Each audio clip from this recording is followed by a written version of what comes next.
ओम प्रणाम भगवान। बोध कथा का शीर्षक है सत्य को पाना है तो स्वयं को छोड़ दो। एक राजा था, उसने परमात्मा को खोजना चाहा।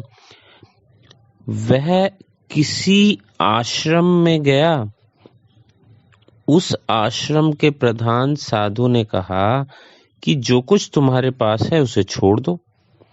परमात्मा को पाना तो बहुत सरल है। राजा ने यही किया। उसने राज्य छोड़ दिया, अपनी सारी संपत्ति गरीबों में बांट दी।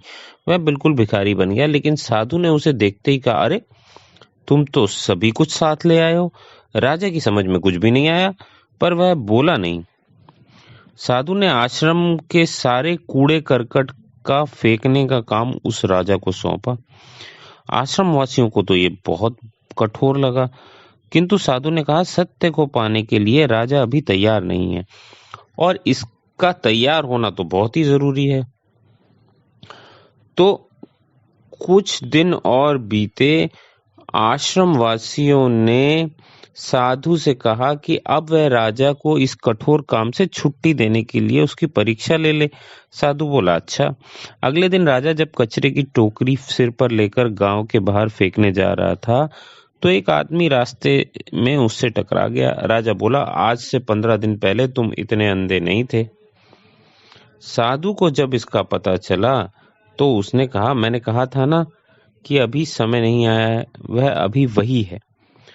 कुछ दिन बाद फिर राजा से कोई राहगीर टकरा गया। इस बार राजा ने आंखें उठाकर उसे सिर्फ देखा, पर कहा कुछ भी नहीं।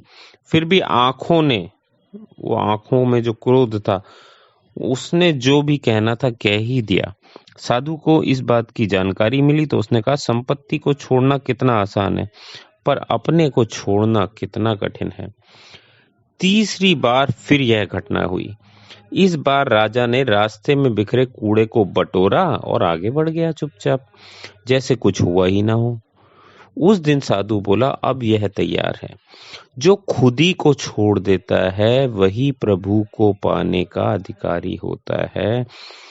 सत्य को पाना है तो स्वयं को अर्थात अहंकार को, अपने नकली मैं को छोड़ दो। नकली मैं से अर्थात अहंकार से बड़ा और कोई असत्य नहीं है।